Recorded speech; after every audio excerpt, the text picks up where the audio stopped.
Sur la terre étrangère, Anton Tchekhov.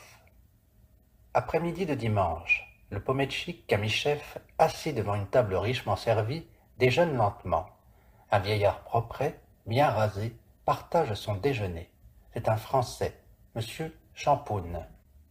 Monsieur Champoun, jadis précepteur des enfants de Kamyschev, leur apprit les belles manières, la prononciation et les danses. Puis, quand ils furent devenus grands et officiers, il demeura chez leur père comme une sorte de bonne du sexe masculin. Ses attributions sont simples. Il doit s'habiller congrument, être parfumé, entendre le vain bavardage de Kamyschev, manger, boire, dormir, et au-delà, semble-t-il, rien de plus. Pour cela, il est logé, nourri et reçoit des gages indéterminés. Kamyschev mange, et selon son habitude, bavarde. « La mort, dit-il, essuyant les larmes que lui a fait venir aux yeux un morceau de jambon épaissement recouvert de moutarde.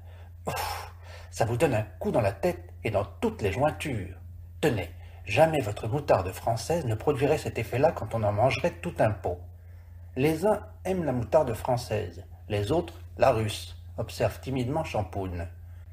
Personne n'aime la moutarde française, sauf peut-être les Français, et les Français mangent tout ce qu'on leur sert, des grenouilles, des rats, des taracanes. Brrr. Vous, par exemple, ce jambon ne vous plaît pas parce que c'est du jambon russe, et que l'on vous donne du verre rôti en vous disant que c'est français, vous le mangeriez et vous vous en lécheriez les babines. D'après vous, tout ce qui est russe est mauvais. Je ne dis pas cela. Tout ce qui est russe est mauvais, et ce qui est français, oh, c'est très joli. Pour vous, il n'y a pas de meilleur pays que la France, et pour moi, enfin, qu'est-ce que c'est, à parler consciencieusement que la France? Un lopin de terre. Envoyez-y notre commissaire de police, il demandera au bout d'un mois son changement. Pas de place pour se tourner. On peut en une journée faire à cheval le tour de votre France. Et chez nous, sortez des portes, vous ne voyez pas le bout du pays. Vous allez. Oui, monsieur, la Russie est un immense pays. Ah, cela oui. D'après vous, il n'y a pas de gens meilleurs que les Français. Peuple instruit, intelligent, civilisation. Je conviens que tous les Français sont instruits. Maniérés, c'est vrai. Un Français ne se permet jamais une inconvenance. Il saura donner quand il faut une chaise à une dame. Il ne se mettra pas à manger des écrevisses avec une fourchette. Il ne crachera pas sur le plancher. Mais il n'y a pas d'âme dans tout cela. Il n'y a pas d'âme en lui. Malheureusement, je ne peux pas vous dire. Comment exprimer cela? Chez les Français, il manque ce je ne sais quoi. Kamyschev remue les doigts. Ce je ne sais quoi de juridique. Je me souviens avoir lu quelque part que chez vous, l'esprit est acquis dans les livres, et que chez nous, il est inné. Que l'on enseigne comme il faut les sciences à un Russe, aucun de vos professeurs ne l'égalera. Peut-être, dit Champoun, comme malgré lui. Non pas peut-être, sûrement. Il n'y a pas à vous renfrogner, je dis la vérité. L'esprit russe est un esprit inventif. Seulement, on ne lui donne pas carrière, et il ne sait pas se faire valoir. Il découvre quelque chose, il le brise ou le donne aux enfants pour jouer. Et que votre Français découvre la moindre babiole, il le crie au monde entier. Il y a quelques jours, mon cocher Yona a fait un petit bonhomme en bois. Si l'on tire ce petit bonhomme par une ficelle, il fait une obscénité. Mais voilà, Yona ne fait pas le fanfaron. En somme, les Français ne me plaisent point. Je ne parle pas de vous, je parle en général. C'est un peuple sans mœurs. Extérieurement, ils semblent faits comme des hommes, et ils vivent comme des chiens.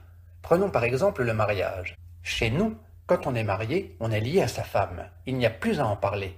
Et chez vous, c'est Dieu sait quoi. Le mari reste toute la journée au café et la femme remplit sa maison de Français et de danser le cancan avec eux, à cœur joie.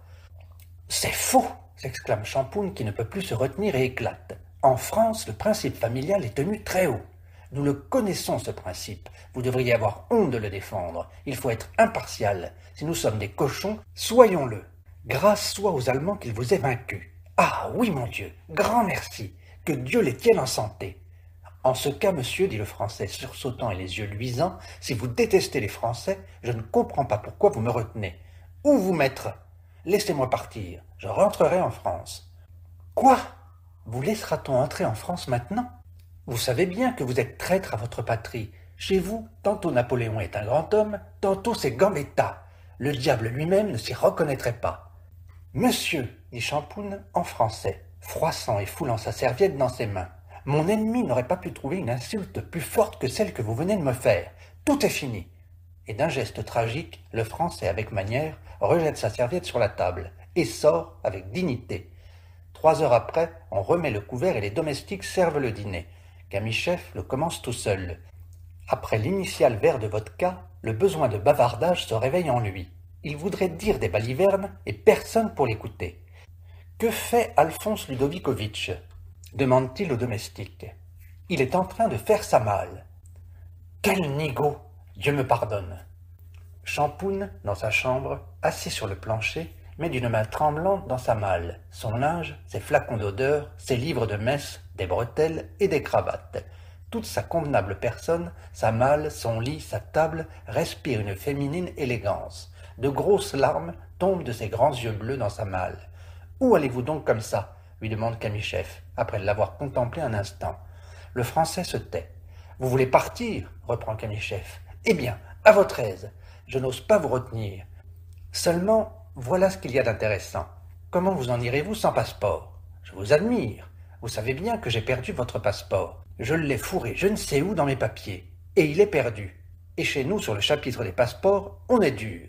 Vous n'aurez pas fait 5 verstes qu'on vous aura empoigné. » Champoun lève la tête et regarde Kamichev d'un air de méfiance. « Oui, vous verrez. On remarquera à votre mine que vous n'avez pas de passeport. Et tout de suite, quel est celui-là? Alphonse Champoun? Nous les connaissons, ces Alphonse Champoun. Ne vous plaira-t-il pas d'aller par étapes dans un pays pas trop éloigné? Vous dites cela pour plaisanter. À quel sujet plaisanterais-je? J'en ai bien besoin. Pourtant, écoutez bien, une condition.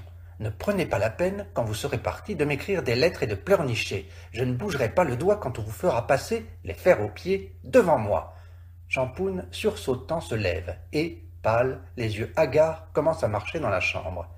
« Que faites-vous de moi ?» dit-il, se prenant la tête désespérée. « Mon Dieu, maudite soit l'heure où j'ai eu la funeste idée de quitter ma patrie. »« Allons, allons, j'ai plaisanté, » dit Kamichev, baissant le ton. « Quel farceur! Il ne comprend pas la plaisanterie. On ne peut pas lui dire un mot. »« Bien cher, » s'écrie plaintivement Champoun, apaisé par le ton de Kamichev. « Je vous le jure, je suis attaché à la Russie, à vous et à vos enfants. Vous quitter serait pour moi comme la mort. Mais chacune de vos paroles me déchire le cœur. Ah, farceur! Si je dis du mal des Français, qu'avez-vous à vous choquer? N'y a-t-il pas beaucoup de gens dont nous disons du mal? Si chacun devait se fâcher, passez là-dessus. Prenons par exemple Lazar Issakitch, qui afferme mes terres. Je lui dis ceci et cela. Je l'appelle juif, gale, je lui fais l'oreille de porc avec le pan de mon habit.